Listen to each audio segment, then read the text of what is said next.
Hey guys, Jay back again, Wix-wise at Fat Audio, and we've got a matte Tiffany green R8 to do some stuff to.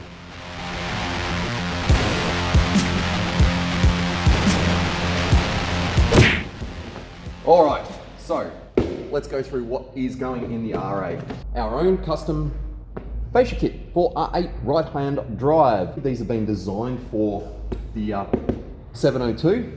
Adapter to keep the camera working. Antenna adapter, kit from Stinger, which is basically all of our steering controls, our CAN bus adapter, the retention for the Bang & Olufsen system, so everything needed in there. USB HDMI port, just to run that in the glove box so that that's out of the way.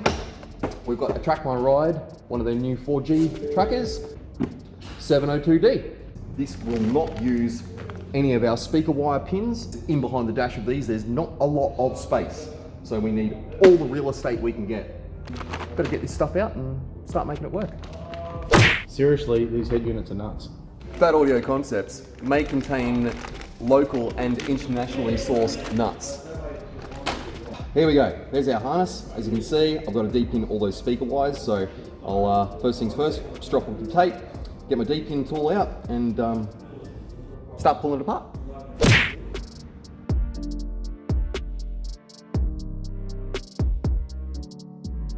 Alright, there we go. There's our speaker harness dip-pinned. You can see how much that's actually stripped our harness back. It saved us a lot of real estate. And now I can get my Alpine harness, CP2 Uni and the CP2MM, which is our multimedia side. So basically this is the add-on for a CP2 Uni. And this just basically gives us handbrake, speed sensor, reverse trigger, stuff like that. Just makes it simple for wiring. We don't have to obviously try and pick all that stuff out of the car, so that's always a good thing. That will do me for now. There's a lot of guys out there that will literally just take this harness and go, you know what? There, that's good enough.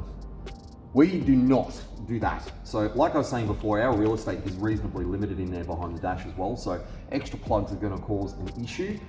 So again, I'll D-pin this side of the Alpine harness, get all the speaker wires out of that. I will cut this plug off, cut this to length, obviously cut that plug off there as well, make this all one piece and make it one solid loom, which not only is it neater, obviously it's going to take up less space, so that's all a win. Let's get this one D-pinned.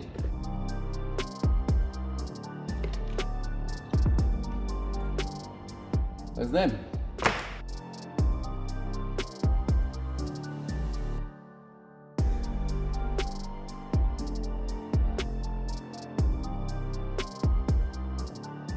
So we're going to add a little drop-off harness just for our tracker.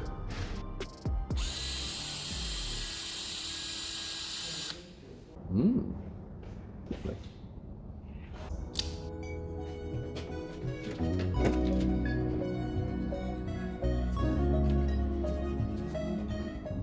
Okie dokie, there is our harness. We've got my dropout to go for our tracker, obviously an MM module and our CP2 unit.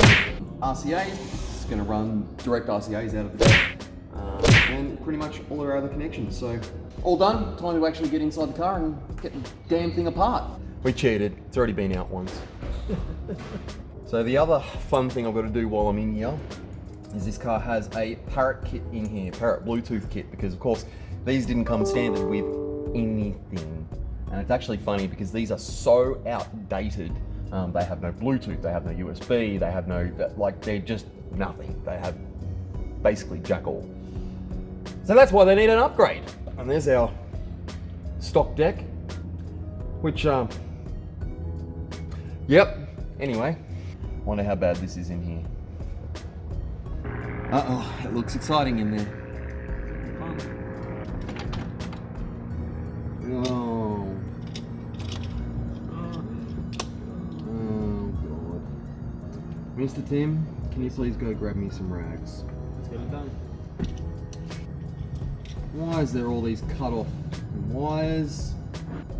Microfiber from the heavens. Thank you. Why can't people just do things properly? Look at this. Like, I know it's not the worst thing I've ever seen, but Like, you're working on an Audi R8. Is it that hard to do things properly? Like, here's my concern right now. This plug, which is the amp input, is going off to the Parrot Kit. But then, here's the other end of those wires that have been cut off. So, like, I don't know. Whatever. We fixed the good. We always fix. Okay.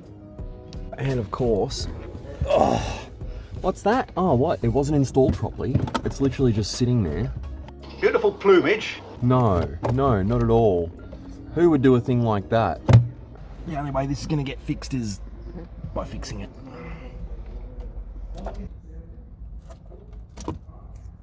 What? You saw that just fall out, didn't you? Yep. Annoyingly, I see shit like this way too often and stuff works, which is the annoying thing. Where the hell is that going? I felt it down in the passenger side footwell Now. for the more exciting procedure. Yay! Alright, well, at least step one is our Parrot Kit out. This is an ex-parrot. It's a lot cleaner in there. Mm-hmm. Wow. It was literally tucked. Oh my god.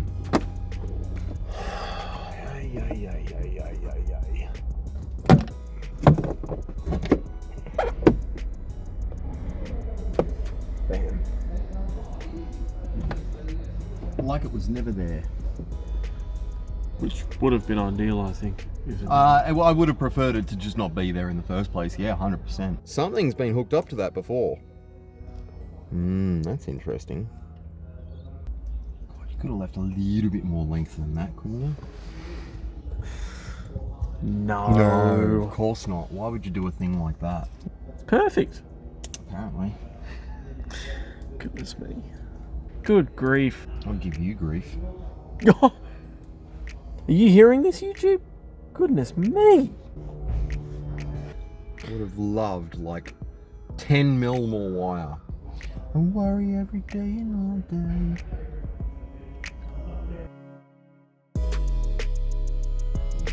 This is my favourite part. Look at that. Oh, God. The satisfying part of all wiring is looming it.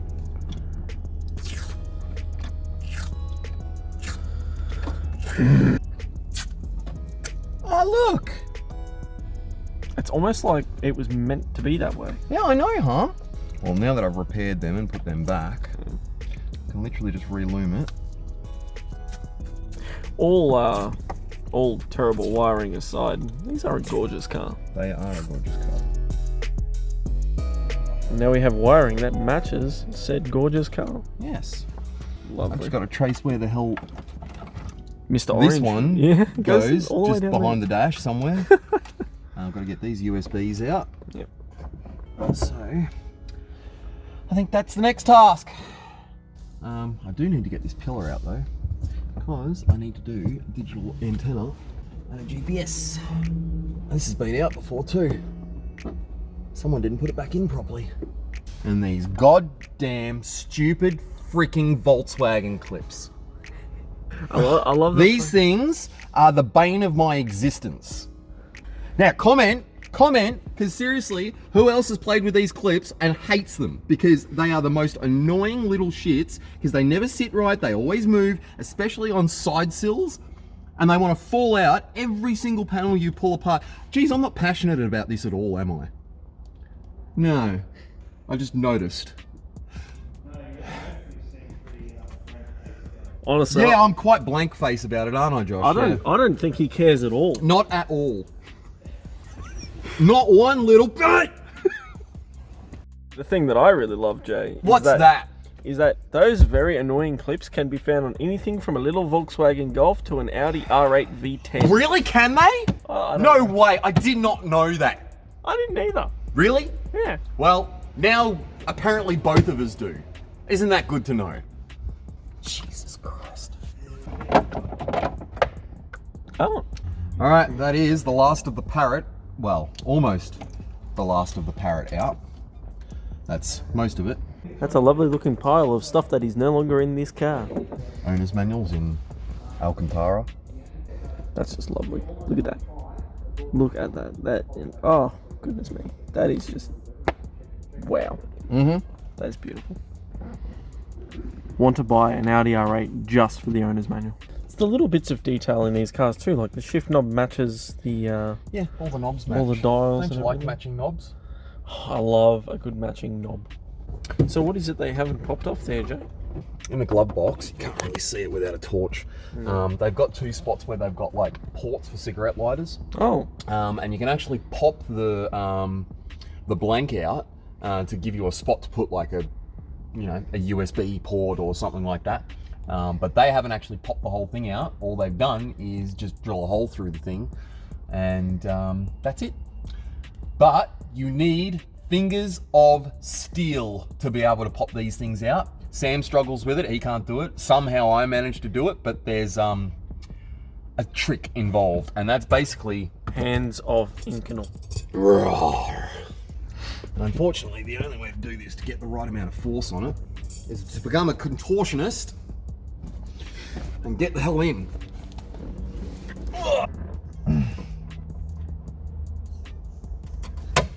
Got it. Got it. What are the kids saying lately in relation to trading? Diamond hands. Diamond hands. So there you go. As you can see, that's like a blanking grommet that can actually get popped out, and they've just drilled through it, which is all right.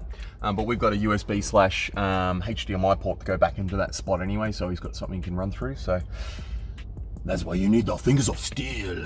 Diamond. Diamond. We also need 240 volt power, so you can get your PS5 if you can get one in stock anywhere, and like plug it into your head unit and play games on the go. Yeah, you can do that. Anything you want. Which is pretty cool, considering, you know, you might have a passenger with a laptop and they want to... Oh, wow. Oh, joy. Can't even use a goddamn fuse tap. No. Fixed. Hey, at least you can compliment them on the fact that it was a really simple fix. Right, now the car's back to standard.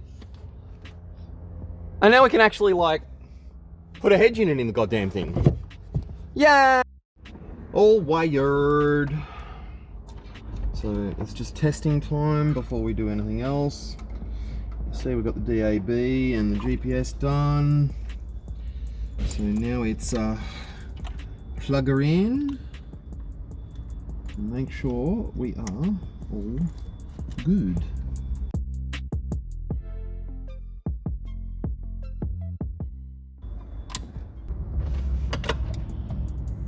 Bang! Hey, audio. It's a great start.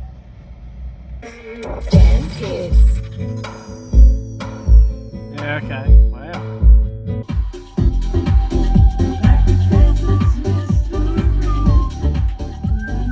Terrific. Lovely. That's excellent. Click! Oh, that fits too well. That's gorgeous. Is there such thing as too well? No, there's not. So you can see what I was talking about earlier about the, this has been designed for the Alpines, where it has the step out, which follows the buttons. So it looks quite nice. Quite nice indeed. So I guess I better find the key. That one. Lovely. Still got to do a boot up screen so that it has Mr. Audi R8 on it. But other than that, we're in and working. Sick. All right, we'll get a boot up screen done and we're pretty much there. Only thing with these Audis is the glove box is about 40 foot long. So now, with any luck, there we go.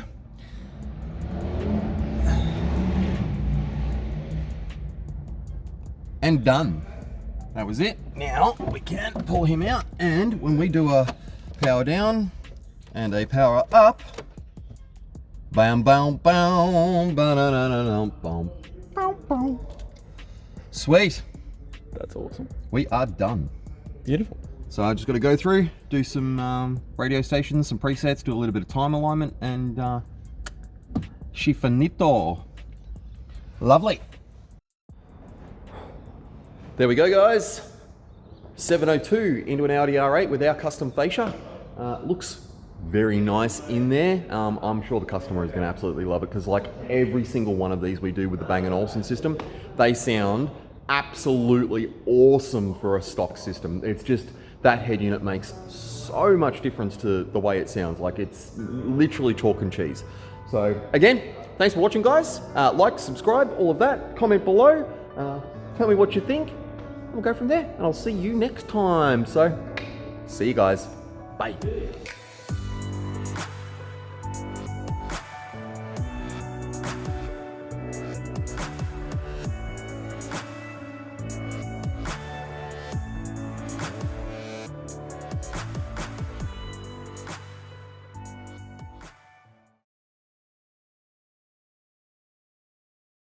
That's a wrap. That's a wrap.